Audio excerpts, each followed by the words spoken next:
everyone! Welcome to my guys! Ulit guys. 1, 2, 3, go! Hi everyone! Welcome to my vlog! So for today's video, samahan nyo ako. Pupunta pala tayo sa may Norsagaray, Bulacan dahil magkakaroon tayo ng camping as celebration for our first anniversary ng aking bebe ko. Isang taon ko na siyang napikat guys. Sana kayo din. Charis! Eme lang guys. Anyway guys, yung pupuntahan pala natin is dito sa Macatandya campsite. I-post nyo na lang yung video para makita nyo yung pictures. Ano ba makikita? Uy, hindi ka para magano dyan. Makikita nyo pala dito kung how much yung pag-i-stay mo. For example, nag-stay kami for 24 hours. It costs 250 per head. However, alam ko for one day is 70 pesos lang. What I mean guys is yung kunwari pupunta ka dito ng 9 AM, uuwi ka din ng 5 PM, ganon. 70 pesos lang siya. Kasama na yung life vest. Baka kasi malunod ka. Malunod sa pagmamahal ko. Hoy, ang OA. By the way guys, nakapag-set up na rin pala kami ng camping tent namin and nahanda ko na rin yung mga food na kakainin natin later. Meron tayo dyang relief, meron tayong kanin, lettuce, at bala kasi namin mag-samgyup for celebration na nga.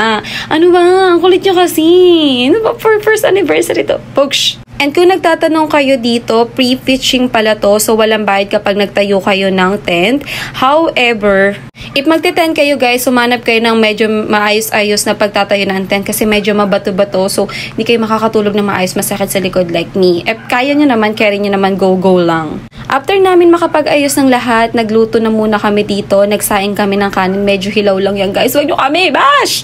Kinulang sa tubig. At ito pala yung ulam natin for today's video, which is hotdog. Wala pang 30 minutes simula nung kumain kami, medyo makulimlim at nag-aambon-ambon. We decided na kunin na lang tong cabin, which is cost of 700 pesos lang naman. Good for 24 hours na siya guys. Don't worry. Yung cabin nila guys, yung loob for tulugan lang talaga. Kasya naman yung mga gamit. Siguro good for 2 person. Pero kung maliliit kayo, kasya dito hanggang 10. Ha! Ang OA! After pala namin maayos yung mga gamit namin dito sa may cabin, pumunta na pala kami dito sa may ilog. Nagsuot na kami ng vest. At anyway, kung kukuha kayo ng vest, mag-iiwan lang kayo ng isang valid ID. Baka daw kasi mawala kayo at maging kwento. At least meron silang proof. Na nag-exist ka sa mundo! Napaka-OA. Sweet-sweetan pala ang atake namin, pero ang totoo talaga nagtatalo na kami dyan. Mapagpanggap kami guys. Sorry na. Feeling. By the way guys, meron din pala tayong bantay dito. Sa gabi, itong pusa, sa umaga yung aso. Charis! So ayun guys, bandang gabi na to after namin maligo, nakapagbanlaw na kami. Naka-idlip na rin ako sa sobrang antok ko kasi nga galing pa ako ng duty noon. So ayun guys, nagluto kami dito ng samgyup. Ito na rin pala yung gagawin nating pulutan. Bakla, kumakain ka na naman kung bakit ba naman kasi hindi mapigilan kung bakit naman siya mataba na. Wag na kayong magtaka, lamon siya ng lamon guys. Ganyan talaga pagbuhay ng ibang taong hindi mo papakilaman. Oh, bakla di ka mabubulol, gagawa ng paraan yan. Ang atake ko pala dito mga ma is tamang kain lang ako, tapos yung boyfriend ko tamang tagaluto. Bakla, ano ka dyan? Pagsilbihan mo to. Mapagpanggap. So ayun guys, it's a bite.